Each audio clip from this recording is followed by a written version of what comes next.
Possible. अब इसका कोई नए बैचेस स्टार्ट होने के चांसेस नहीं है ना, बहुत ही कम चांसेस हैं, क्योंकि इट इज ऑलरेडी मिड में है ना, 15 है ना, कितना हो गया आज, क्या है डेट आज, है ना, 15 मई हो गया ना, है ना, आधा मई भी निकल गया बेटा, आधा मई भी निकल गया हमारा, है ना, ठीक है।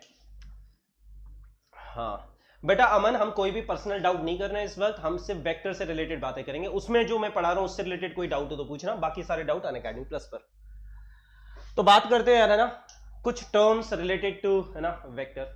सबसे पहले जो तो वेक्टर का रिप्रेजेंटेशन पता होना चाहिए, वेक्टर को हम दिखाएंगे कैसे हैं, ऑल दो ये वाली चीज मैंने लास्ट क्लास में बता दी थी, बट ठीक है फिर से बता देते हैं। एक तो देखो बेटा एनालिटिकल रिप्रेजेंटेशन होता है, एक तुम्हारा ग्राफिकल रिप्रेजेंटेशन होता है, तो दोनों को देख लेते हैं। एनालिटिकल रिप्रेजेंटेशन कैसे होता है ना, तो क्या होता है भाई, स्केलर और वेक्टर में डिस्टिंग्विश करने के लिए हम क्या करते हैं, जितनी भी वेक्टर क्वांटिटीज होती हैं उसके ऊपर अपन एक एरो लगा देंगे, है ना, जैसे एरो लगा देंगे। जैसे मुझे अगर स्पीड दिखानी है तो स्पीड को मैं v से दिखाऊंगा, पर अगर मुझे वेलोसिटी को रिप्रेजेंट करना है तो इन दोनों में डिफरेंस दिखाने के लिए उसके ऊपर एक एरो लगा दूंगा, उसके ऊपर क्या करूंगा मैं, एक एरो लगा दूंगा। अगर वेक्टर किसी भी चीज के ऊपर एरो लगाए, एरो का मतलब है ये वेक्टर, इसको बोलेंगे v vector, velocity vector, a vector, v vector, है ना, ठीक है। या फिर क्या तरीका होता है, कुछ बुक्स इस तरीके से भी लिखती है ना, उस लेटर को बोल्ड कर देती हैं, जैसे v को बोल्ड करके लिख देंगी, स्पीड होगा तो नॉर्मल भी लिखेंगे, वेलोसिटी होगा तो बोल्ड कर देंगे।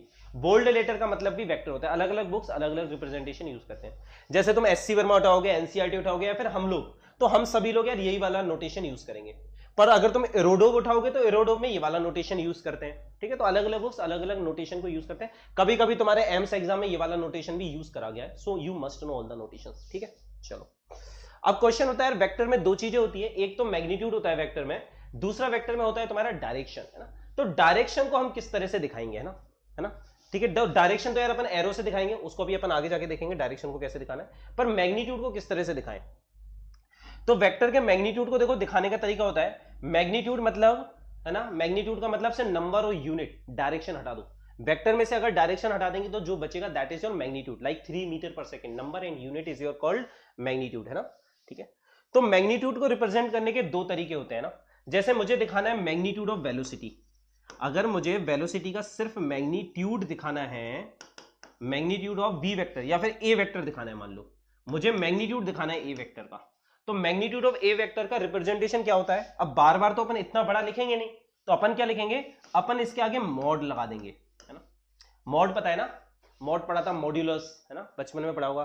तो जैसे मॉड का काम होता था पॉजिटिव करना, मॉड 5 भी 5 होता है, mod 5 is equal to 5, mod -5 is also equal to 5, है ना।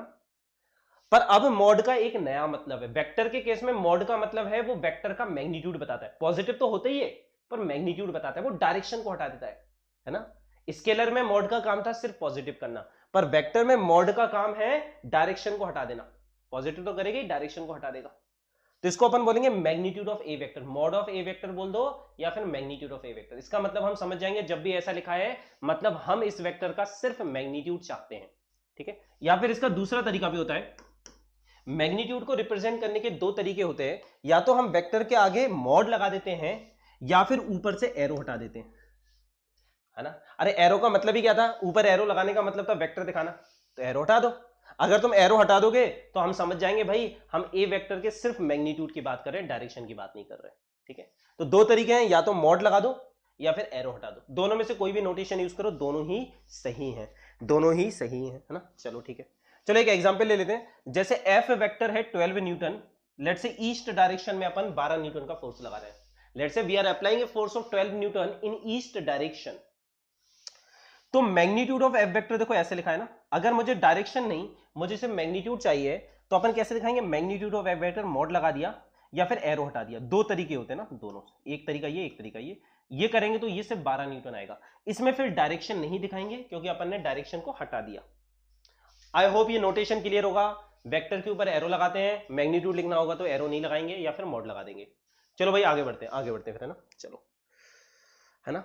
तो अपन ने कहा था दो तरीके की रिप्रेजेंटेशन है, एक एनालिटिकल एक ग्राफिकल, तो एनालिटिकल वाला अपन ने देख लिया, ऊपर एरो लगाते हैं। ग्राफिकल या पिक्टोरियल रिप्रेजेंटेशन कैसे होता है, तो समझो अपन क्या करते हैं, अपन वेक्टर को एरो बना के दिखाते हैं, और ये वाली मेथड बहुत यूज करेंगे, इससे बहुत सारे क्वेश्चन आसान तरीके से सॉल्व हो जाते हैं ना, ठीक है। एरो से क्यों दिखा रहे हैं हम वेक्टर को, सोचो यार वेक्टर के पास दो चीजें हैं, वेक्टर के पास सिर्फ दो चीजें हैं, एक तो उसके पास मैग्नीट्यूड है, दूसरा उसके पास डायरेक्शन है। और एरो बड़ी कमाल की चीज है यार, एरो क्योंकि दोनों ही दिखा सकता है। देखो इस एरो का जो डायरेक्शन होगा वो वेक्टर का डायरेक्शन दिखा देगा। अब कहोगे सर मैग्नीट्यूड कैसे दिखाएं एरो से? तो भाई एरो जितना लंबा होगा, एरो की लेंथ मैग्नीट्यूड बताएगी, है ना। एरो की लेंथ क्या बताएगी? मैग्नीट्यूड। मतलब जितना ज्यादा मैग्नीट्यूड होगा एरो उतना लंबा बना देंगे। जैसे मान लो यहां पे वेलोसिटी वेक्टर है 2, let's say v1 vector is 2 metre per second और दूसरा velocity vector 4 metre per second है, तो उसे ऐसे बनाएंगे v2 vector is 4 metre per second, double length कर दी उसकी। देखो मान लो दोनों वेक्टर का डायरेक्शन सेम है, तो इससे हमें क्या पता चल रहा है? इसको देख के हमें क्या पता चल रहा है? v1 वेक्टर और v2 वेक्टर दोनों का डायरेक्शन सेम है। v1 वेक्टर और v2 वेक्टर दोनों का डायरेक्शन सेम है, पर इसकी लेंथ ज्यादा है, मतलब इसका मैग्नीट्यूड ज्यादा है। तो फिर इसका मतलब क्या है? वेक्टर में दो चीजें दिखानी थी। A vector is represented by an arrow parallel to the direction of the vector, मतलब एरो का डायरेक्शन ही वेक्टर का डायरेक्शन होगा। डायरेक्शन बहुत आसान चीज है, एरो का डायरेक्शन और वेक्टर का डायरेक्शन एक ही चीज है, ठीक है। And length of the arrow represents the magnitude of the arrow, ठीक है। समझ में आया क्या? है ना। मतलब देखो ये जो तुमने एरो बनाया है, इसका जो लेंथ है that is representing the magnitude of the vector, है ना। अब देखो इसमें ये भी ध्यान रखना, इसमें जो ये वाला पार्ट होता है इसको अपन हेड बोलते हैं, टर्मिनल पॉइंट बोलते हैं, और ये जो ओ है ना, जैसे ओ से पी गए तो ये डिस्प्लेसमेंट वेक्टर में ओ क्या बता रहा है? Initial point. पी क्या बता रहा है? Terminal point. तो इनिशियल पॉइंट को अपन टेल भी बोलते हैं, पूंछ, है ना। और अपन फाइनल पॉइंट या टर्मिनल पॉइंट को हेड भी बोलते हैं ना। ये टर्मिनोलॉजी यूज होती है। तो ध्यान रखना, एरो जिस डायरेक्शन में होगा उस डायरेक्शन में वेक्टर है, और एरो की लेंथ जो है वो मैग्नीट्यूड का आइडिया देगी हमको, ठीक है। चलो आगे बढ़ते हैं। चलो सेकंड है ना, अपन बहुत सारी प्रॉपर्टीज और टर्मिनोलॉजी पढ़ेंगे ना, अपन कई प्रॉपर्टीज एंड टर्मिनोलॉजी देखेंगे वेक्टर की। देखो यार हम फिजिक्स में जो वेक्टर पढ़ेंगे ना, वैसे तो अगर पूरे वेक्टर की बात करें मैथ्स में, जैसे IIT JEE के बच्चे जो पढ़ते हैं मैथ्स में, दो तरह के वेक्टर होते हैं तुम्हारे ना। एक फ्री वेक्टर्स होते हैं, है ना, जो कि हम फिजिक्स में पढ़ने वाले हैं। फिजिक्स में हम सिर्फ फ्री वेक्टर्स पढ़ेंगे जो जिनमें पोजीशन का कोई रोल नहीं होता। हम फिजिक्स में जो वेक्टर्स पढ़ेंगे उसमें जो भी काम है सिर्फ मैग्नीट्यूड और डायरेक्शन का काम है। मतलब वेक्टर के पास सिर्फ दो चीजें होंगी, एक मैग्नीट्यूड होगा, दूसरा डायरेक्शन होगा। पोजीशन से कोई फर्क नहीं पड़ता। इस वेक्टर को चाहे तो मैं ऐसे रख दूं, चाहे तो मैं ऐसे रख दूं, चाहे तो मैं ऐसे रख दूं, चाहे ऐसे रख दूं, चाहे ऐसे रख दूं, चाहे ऐसे मूव करूं, चाहे ऐसे मूव करूं, जब तक मैं इसका मैग्नीट्यूड और डायरेक्शन चेंज नहीं कर रहा ये वेक्टर सेम रहेगा। मतलब वेक्टर को पैरेलली मूव करने से, if a vector is moving parallelly to itself, उसमें कुछ भी नहीं बदलता। ये वेक्टर और ये वेक्टर सेम है, ये भी सेम है, ये भी सेम है, ये भी सेम है, क्योंकि डायरेक्शन नहीं बदला। डायरेक्शन कैसे बदलता है? ये अगर ऐसे से ऐसा कर दिया तो ये नया वेक्टर है, ये पुराना वेक्टर नहीं है, क्योंकि डायरेक्शन चेंज हो गया। या फिर इसकी लेंथ बड़ी छोटी कर दी तो भी फिर वो नया वेक्टर बन जाएगा, है ना, क्योंकि, है ना। तो अगर एक वेक्टर को सेम रखना है तो उसका मैग्नीट्यूड और डायरेक्शन सेम रखो, है ना। तो अगर इसको मैं ऐसे मूव कर दूंगा तो इसका डायरेक्शन चेंज नहीं हुआ। डायरेक्शन ऐसे चेंज होता है, ऐसे चेंज होता है, ऐसे चेंज होता है, ऐसे डायरेक्शन चेंज नहीं होता। तो अगर एक वेक्टर को मैं उसके पैरेलल मूव कर रहा हूं तो उसमें कुछ भी चेंज नहीं हो रहा, दिस इज अलाउड। और इसका हम बहुत यूज करेंगे, it is very very important, बहुत ज्यादा यूज करने वाले हम इस प्रॉपर्टी का। हमारा जहां मन करेगा हम वेक्टर को उठा के वहां रख देंगे। वेक्टर की पोजीशन कुछ भी नहीं बताती, वेक्टर की पोजीशन कुछ भी नहीं बताती, सिर्फ वेक्टर के पास दो चीजें हैं, मैग्नीट्यूड और डायरेक्शन। तो अपन चाहेंगे तो इस वेक्टर को ऐसे रख देंगे, या फिर ऐसे रख दो उठा के, इधर से उठा के इधर रख दो, या फिर इधर रख दो या इधर रख दो, सब एक ही बात है। चारों के चारों सेम वेक्टर है, कोई अलग अलग वेक्टर नहीं है। All the force are the same vectors, है ना, all the force are same vector. Hello बेटा रबाब, ठीक है, चलो अच्छी बात है ना, अच्छी बात है, ये चीज समझ में आ गई, है ना, ठीक है। अब मैथ्स में कुछ वेक्टर होते हैं जो फ्री वेक्टर्स नहीं होते, उनका यूज मैथ्स में है। जैसे कि वहां पे इक्वेशन है ना, प्लेन की इक्वेशन दिखाने के लिए भी वेक्टर का यूज करते हैं। बहुत सारे यूज होता है वेक्टर का, हमारे लिए उस लेवल पे नहीं है ना, हमारे लिए उस लेवल पे नहीं, बाकी बहुत सारे यूज होते हैं।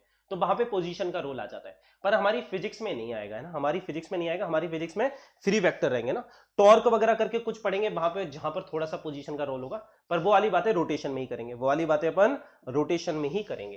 तो ये याद रखना, वेक्टर को कैसे भी उठा के कहीं भी रख सकते हैं, such that its direction and magnitude doesn't change, ठीक है। चलो चलो कुछ बात करते हैं, कुछ टर्म्स। पैरेलल वेक्टर्स का क्या मतलब है? As name suggest, parallel vectors का मतलब है उनका डायरेक्शन सेम रहेगा ना। As name suggest, parallel vectors का मतलब है कि उनका डायरेक्शन सेम होगा।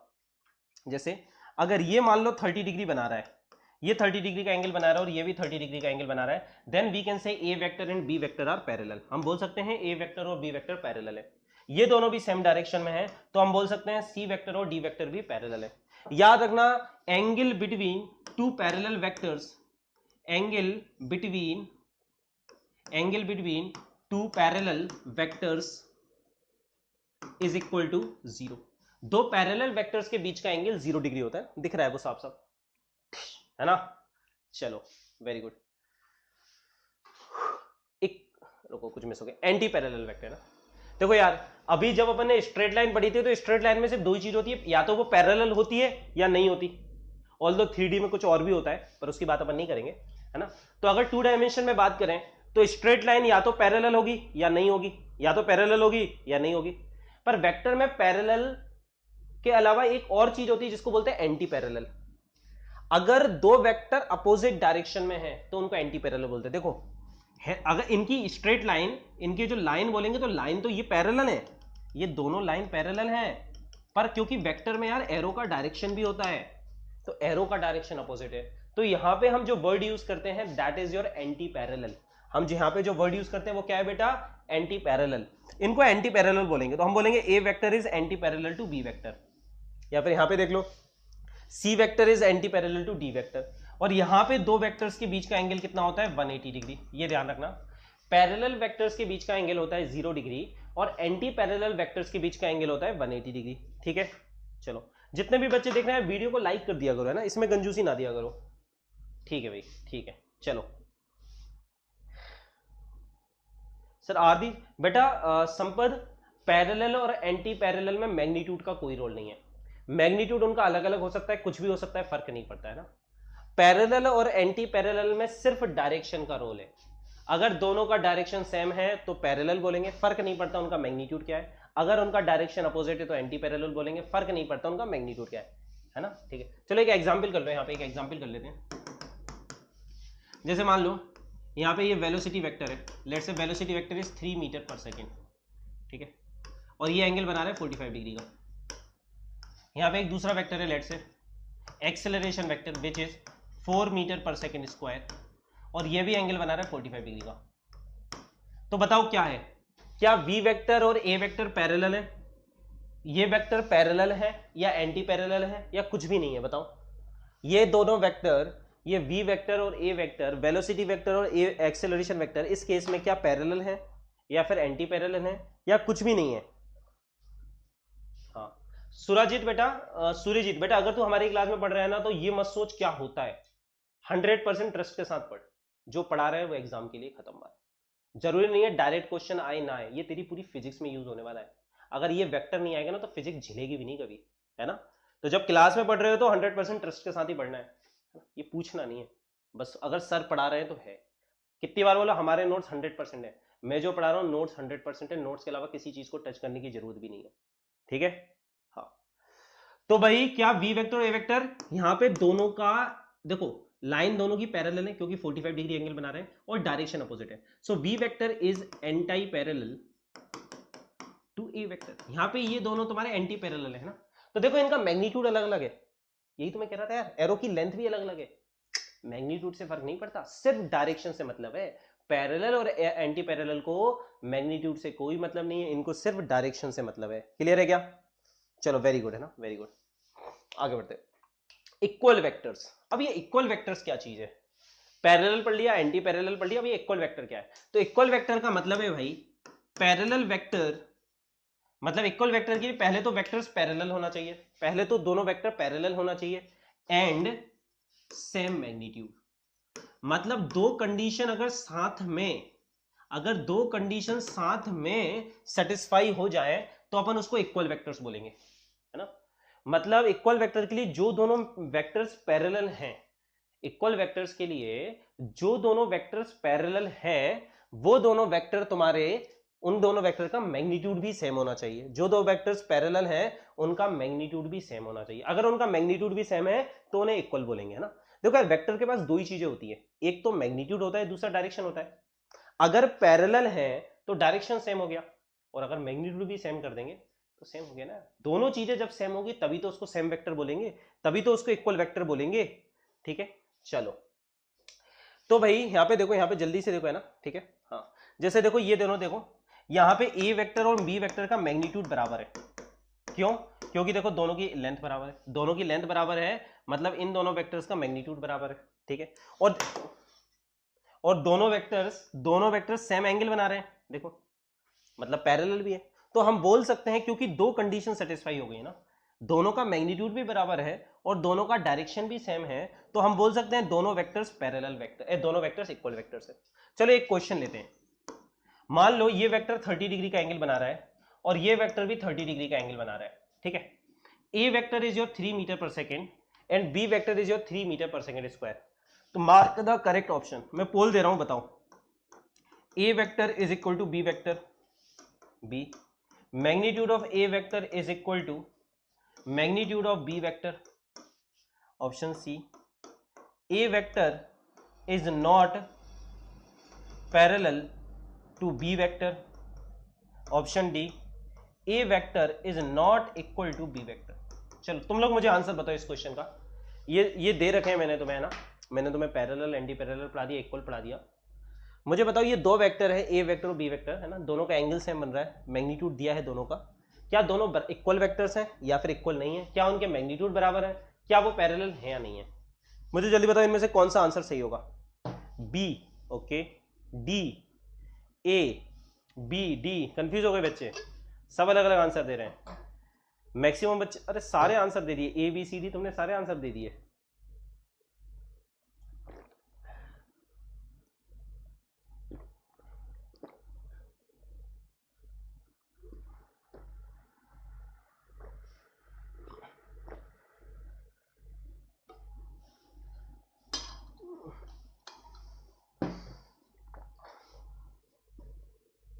हाँ ठीक है, चलो देखते हैं क्या ये दोनों पैरेलल हैं।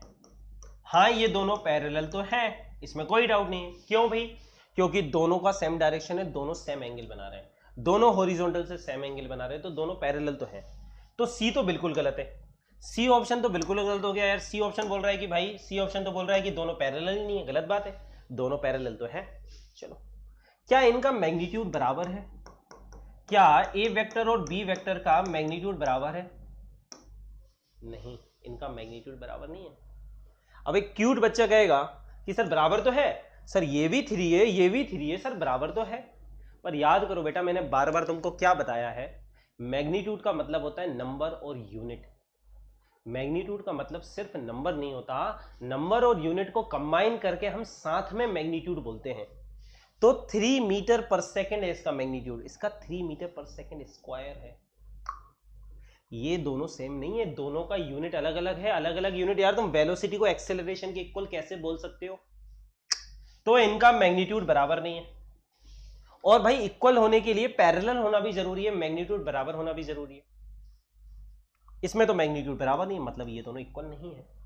Answer is D, these two vectors are not equal. देखो है ना, क्वेश्चन बड़ा प्यारा था, कंफ्यूज करने के लिए दिया गया था और तुम कंफ्यूज हो गए, है ना। कुछ बच्चे ने सही आंसर दिया था, कुछ बच्चों ने सही आंसर दिया था, है ना। हाँ बिल्कुल बेटा, बिल्कुल, है ना, कुछ बच्चों ने सही आंसर दिया था, है ना, आर के एस, है ना, बिल्कुल सही बेटा।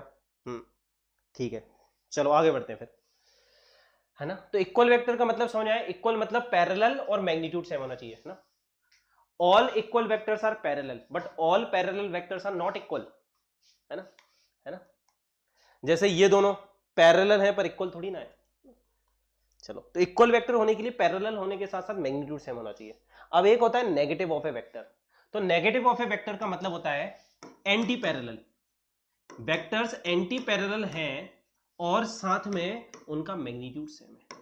वेक्टर्स एंटी पैरेलल हैं और साथ में उनका मैग्नीट्यूड सेम है, इसको अपन बोलते हैं नेगेटिव ऑफ ए वेक्टर। मतलब वेक्टर्स आर एंटी पैरेलल और उनका मैग्नीट्यूड सेम है ना, ठीक है। तो एंटी पैरेलल में एक कंडीशन और ऐड कर दी। अभी तक एंटी पैरेलल वेक्टर्स का मैग्नीट्यूड कुछ भी हो सकता, अभी हमने बताया भी था। देखो एग्जांपल दिया था, ये अलग था, ये वेलोसिटी था, ये एक्सेलरेशन था, इनका मैग्नीट्यूड अलग अलग है, ये फिजिकल क्वांटिटी भी अलग अलग है, पर ये एंटी पैरेलल थे क्योंकि इनका डायरेक्शन अपोजिट है। पर एंटी पैरेलल होने के साथ साथ अगर इनका मैग्नीट्यूड भी सेम हो जाए तो हम उसे नेगेटिव ऑफ ए वेक्टर बोलते हैं ना, ठीक है। जैसे देखो इस केस में दोनों वेक्टर्स का मैग्नीट्यूड सेम है, दोनों वेक्टर्स का मैग्नीट्यूड सेम है, ठीक है। देखो ए वेक्टर बी वेक्टर मैग्नीट्यूड दोनों का बराबर है, दोनों पैरेलल नहीं मतलब लाइन पैरेलल है, पर ध्यान से देखो यार, है ना, थीटा थीटा सेम एंगल है पर डायरेक्शन अपोजिट है, मतलब एंटी पैरेलल है, मतलब एंटी पैरेलल भी है, मतलब डायरेक्शन भी अपोजिट है और मैग्नीट्यूड भी सेम है। तो हम बोल सकते हैं दीज आर नेगेटिव वेक्टर्स। हम बोल सकते हैं A vector is equal to minus B vector, या फिर हम बोल सकते हैं B vector is equal to minus A vector. एक ही बात है, कुछ भी बोल दो, कुछ भी बोल दो, एक ही बात है। ध्यान से देखो, है ना। यहां पे किसी को कुछ डाउट आ रहा है तो मुझे बता दो। बेटा 12th का सिलेबस हम 11th के बाद करेंगे, है ना बेटा सगीर, हाँ, है ना। बाकी अनअकैडमी प्लस पे आ जाओ, वहां पे स्टार्ट हो चुका है, ठीक है। चलो अच्छा, अब एक चीज और देखना है ना, देखो नेगेटिव वेक्टर्स का भी मैग्नीट्यूड पॉजिटिव ही होता है ना। मैग्नीट्यूड हमेशा पॉजिटिव होता है भाई वेक्टर्स का। देखो जैसे यहाँ पे दो वेक्टर बना दूं अगर मैं, है ना, मान लो यहाँ पे मान लो F1 वेक्टर है तुम्हारा 10 न्यूटन और ये F2 वेक्टर है तुम्हारा, ये भी 10 न्यूटन है। मान लो दोनों एंगल बना रहे हैं 37 डिग्री और 37 डिग्री का। ध्यान से देखो, यहाँ पे F1 वेक्टर को हम बोल सकते हैं माइनस F2 वेक्टर। क्यों? क्योंकि देखो दोनों का मैग्नीट्यूड सेम है, दोनों का मैग्नीट्यूड सेम है, दोनों का मैग्नीट्यूड कितना है 10 न्यूटन। तो देखो F1 vector minus F2 vector है, पर इसका मतलब ये नहीं कि F1 का मैग्नीट्यूड नेगेटिव हो जाएगा, नहीं भाई, मैग्नीट्यूड तो दोनों का 10 न्यूटन है। वेक्टर के केस में माइनस का मतलब होता है डायरेक्शन। अगर किसी वेक्टर को माइनस से मल्टीप्लाई कर देते हैं मतलब उसका डायरेक्शन रिवर्स हो जाता है। अगर ये ए वेक्टर है, मान लो ये ए वेक्टर है, और कोई तुमसे कहता है माइनस ए वेक्टर बनाओ, तो ये माइनस ए वेक्टर बन गया। माइनस से मल्टीप्लाई करने का मतलब होता है डायरेक्शन रिवर्स करना, या फिर 180 डिग्री से रोटेट कर देना। तो अगर ये तुम्हारा ए वेक्टर है, this will be your minus A vector. ये चीज समझ में आई क्या? अगर ये ए वेक्टर है तो ये माइनस ए वेक्टर होगा। माइनस सिर्फ डायरेक्शन रिवर्स करता है, मैग्नीट्यूड चेंज नहीं करता, मैग्नीट्यूड सेम रहेगा, मैग्नीट्यूड दोनों का पॉजिटिव होगा। Very important point. बच्चे बताओ, कोई डाउट है किसी को तो जल्दी से बताओ, नहीं तो फिर अपन आगे बढ़ते हैं, हाँ बेटा, ये यूट्यूब की तरफ से ही है बेटा आयुष, है ना, यूट्यूब की तरफ से इश्यू तो आ रहा है। चलो अगला पॉइंट, और इसके बाद फिर अपनी क्लास एंड कर रहे हैं ना, उसके बाद फिर अपन ये एंगल बिटवीन टू वेक्टर्स कल पढ़ेंगे। Scalar multiple of A vector, है ना, ठीक है, scalar multiple of A vector. अब इसका क्या मतलब है ना, ठीक है। तो देखो यहाँ पे बहुत सारी थ्योरी लिखी है, इसको पढ़ोगे तो कंफ्यूज हो जाओगे, है ना, ठीक है। देखो क्या है, एग्जाम्पल से समझते हैं, एग्जाम्पल से समझ लेते हैं ना। देखो एग्जाम्पल से समझ लेते हैं, मान लो ये तुम्हारा बी वेक्टर है, एग्जाम्पल से समझ लेते हैं, है ना, फिर उसके बाद थियरी पढ़ेंगे तो समझ में आ जाएगा। पहले चीजों को समझ लो, उसके बाद थियरी पढ़ो। ये मान लो तुम्हारा बी वेक्टर है, ठीक है एक बी वेक्टर। मैंने कहा, मैंने तुम्हें एक क्वेश्चन दिया बेटा, फाइंड वेक्टर। क्वेश्चन है तुम्हें एक वेक्टर निकालना है A vector, and A vector is equal to 1/2 into B vector. एक नया वेक्टर बनाओ which is B vector by 2। मतलब अगर मैंने वेक्टर को किसी स्केलर से मल्टीप्लाई कर दिया, अगर मैंने वेक्टर को किसी स्केलर से मल्टीप्लाई कर दिया तो क्या होगा, वो स्केलर मान लो यहाँ पे हाफ है। तो देखो पहले तो देखो स्केलर पॉजिटिव है या नेगेटिव। हमने बी वेक्टर को जिस स्केलर से मल्टीप्लाई करा है दैट इज पॉजिटिव। अगर ये पॉजिटिव है तो हमारा जो नया वेक्टर आएगा उसका डायरेक्शन भी यही होगा। मतलब अगर ये स्केलर पॉजिटिव है तो जो नया वेक्टर हम बना रहे हैं ए वेक्टर, वो बी वेक्टर के पैरेलल आएगा, ठीक है। और साथ में इसका मैग्नीट्यूड देखो, it is half into B vector, मतलब हाफ हो जाएगा। मतलब बी वेक्टर का मैग्नीट्यूड इसका बी वेक्टर का हाफ होगा। और मैग्नीट्यूड कौन बताता है? मैग्नीट्यूड एरो की लेंथ बताती है। तो this will be your A vector. देखो ए वेक्टर की लेंथ बी वेक्टर से आधी है और दोनों का डायरेक्शन सेम है, ठीक है। चलो अब मान लो अगला क्वेश्चन है, find some C vector which is equal to 3 into B vector, 3 times B vector, या फिर ऐसे भी लिख सकते हो 3 बी वेक्टर, है ना, which is 3 times B vector.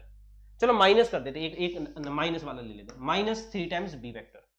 तो देखो यहाँ पे दो चीजें हैं, एक तो ये बोल रहा है जो नया वेक्टर है उसमें माइनस लगा हुआ है, तो वो माइनस लगाने से क्या हो जाता है, वेक्टर उल्टा हो जाता है। मतलब सी वेक्टर बी वेक्टर के उल्टे होगा।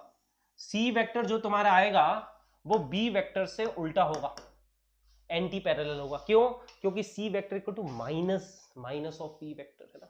और यहाँ पे 3 मल्टीप्लाइड है, यहां पे 3 मल्टीप्लाइड है, मतलब सी वेक्टर का जो मैग्नीट्यूड होगा वो बी वेक्टर के 3 टाइम्स होगा। समझ में आ रही बात? तो अगर ये लेंथ 1 मीटर है तो ये लेंथ 3 मीटर हो जाएगी ना। अब चाहे एग्जैक्टली 3 टाइम्स बना नहीं हो, पर वो है वही है ना, अपन ने रफ डायग्राम बनाया है। हाँ देखो, चलो फिर से समझते हैं ना, फिर से समझते हैं। तो जब अपन किसी वेक्टर को, जैसे अपन को बी वेक्टर दिया था और उसको अपन ने अलग अलग स्केलर से मल्टीप्लाई करा ना, जब भी अपन किसी वेक्टर को अलग अलग स्केलर से मल्टीप्लाई करते हैं तो क्या होता है, ठीक है। तो यहाँ पे दो चीजों पे ध्यान देना पड़ता है, स्केलर के मैग्नीट्यूड पे ध्यान देना होता है और स्केलर के डायरेक्शन पे ध्यान देना होता है। दोनों का अलग अलग काम है। स्केलर का मैग्नीट्यूड का काम क्या है, वो लेंथ को उतने टाइम्स कर देता है। जैसे हाफ से मल्टीप्लाई करा तो इसकी लेंथ आधी हो गई, 3 से मल्टीप्लाई करा तो इसकी लेंथ 3 हो गई। ये तो मैग्नीट्यूड का काम है। डायरेक्शन मतलब साइन है ना, मैग्नीट्यूड का साइन है ना। तो मैग्नीट्यूड का साइन पॉजिटिव है या मैग्नीट्यूड का साइन नेगेटिव है? अगर मैग्नीट्यूड जिस स्केलर से तुम मल्टीप्लाई कर रहे हो ना, सॉरी है ना, स्केलर का साइन है ना। दो चीजें देखेंगे, एक तो स्केलर का मैग्नीट्यूड देखेंगे। स्केलर का मैग्नीट्यूड ये बताएगा कि तुम्हारे वेक्टर की, नया वेक्टर की लेंथ या फिर उसका मैग्नीट्यूड कितने टाइम्स हो जाएगा, ठीक है। और जो स्केलर का डायरेक्शन है, स्केलर का डायरेक्शन पॉजिटिव है या नेगेटिव, वो बताएगा तुम्हारे नए वेक्टर का डायरेक्शन क्या होगा। अगर स्केलर का साइन पॉजिटिव है, अगर स्केलर का साइन पॉजिटिव है तो तुम्हारा नया वेक्टर सेम डायरेक्शन में आएगा, मतलब तुम्हारा नया वेक्टर पुराने वेक्टर के पैरेलल होगा। और अगर तुम्हारे स्केलर का साइन नेगेटिव है तो तुम्हारा जो नया वेक्टर आएगा उसका डायरेक्शन अपोजिट होगा, मतलब वो एंटी पैरेलल होगा। समझ में आई क्या बात? वेरी गुड है ना, वेरी गुड। चलो एक क्वेश्चन और कर दो अगर समझ में आ गया। Find some D vector such that D vector is equal to minus B vector.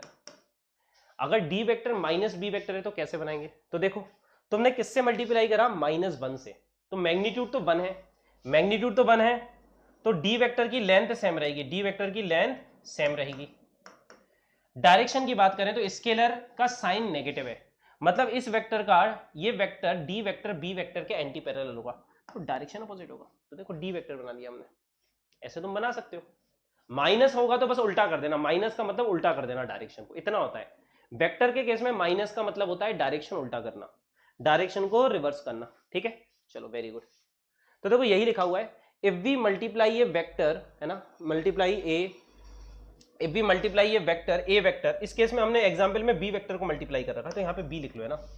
Example में अपन ने बी वेक्टर को मल्टीप्लाई करा। If we multiply a vector B vector with a scalar N, मान लो किसी स्केलर एन से multiply कर दिया, जैसे कि इस केस में स्केलर एन हाफ है, इस केस में स्केलर एन -3 है। We get a new vector whose magnitude is N times of B vector and the direction is, है ना। तो सबसे पहले तो यही लिखा है कि जब तुमने स्केलर से मल्टीप्लाई करा तो मैग्नीट्यूड उतने टाइम्स हो जाएगा, हाफ से मल्टीप्लाई करा तो हाफ टाइम्स हो जाएगा, 3 से मल्टीप्लाई करा 3 टाइम्स हो जाएगा, 10 से मल्टीप्लाई करा तो 10 टाइम्स हो जाएगा। और डायरेक्शन के साथ क्या होगा, यहां पे दो बातें हो जाएंगी। अगर तुम्हारा स्केलर एन पॉजिटिव है तो डायरेक्शन तुम्हारा सेम रहेगा, अगर तुम्हारा स्केलर एन नेगेटिव है तो तुम्हारा डायरेक्शन रिवर्स हो जाएगा, मतलब एंटी पैरेलल आएगा। और वही चीज अपन ने एग्जांपल में देखी है, ये वही एग्जांपल है जो भी अपन ने करा, ये वही एग्जांपल है जो अपन ने अभी करा, है ना। तो ठीक है, देखो आज का सेशन अपन यहीं पे एंड कर रहे हैं। अगले क्लास में अपन वेक्टर एडिशन सीखेंगे और दो वेक्टर्स के बीच का एंगल निकालना सीखेंगे, ठीक है। अगर इसमें कुछ डाउट हो तो इस लेक्चर को फिर से रिपीट पे देख लेना। बाकी इसके पीडीएफ नोट्स तुम्हें यहाँ पे मिल जाएंगे, ये टेलीग्राम चैनल ज्वाइन कर लेना, यहाँ पर तुमको पीडीएफ नोट्स मिल जाएंगे। और तुम चाहते हो भाई प्रॉपर स्ट्रक्चर्ड गाइडेड मैनर में प्रॉपर 1 ईयर या 2 ईयर तैयारी करना चाहते हो, तुम्हारा टारगेट इंडिया की टॉप रैंक का है, तो प्रॉपर अनअकैडमी प्लस पे आओ ना। अनअकैडमी प्लस अपने आप में 100% है, मतलब once you are on Unacademy plus तुम्हें कोई भी ऑफलाइन कोचिंग, ना ही बोर्ड्स के लिए ना ही नीट के लिए कुछ भी ज्वाइन करने की जरूरत नहीं है। Once you are on Unacademy plus, चाहे नीट एग्जाम हो तुम्हारा, चाहे तुम्हारा बोर्ड एग्जाम हो, फिजिक्स केमिस्ट्री बायो, सब कुछ हम कवर कराएंगे ना, सब कुछ हम कवर कराएंगे। तुम्हें कहीं कुछ भी करने की चिंता करने की जरूरत नहीं, it will be 100% coverage, right, ठीक है।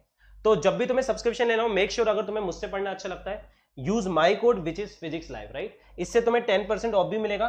तो जो 2 ईयर का सब्सक्रिप्शन 36,000 का है वो तुमको सिर्फ 32,400 का पड़ेगा ना, which is very economical, only 45 rupees per day. अगर जो बच्चे इतना अफोर्ड कर सकते हैं, I would suggest come on Unacademy plus and study properly, ना। प्रॉपर पर्सनल गाइडेंस में पढ़ाई करते हैं, जहां पे होमवर्क मिलता है, डिस्कशन होता है, सब कुछ है ना, ठीक है।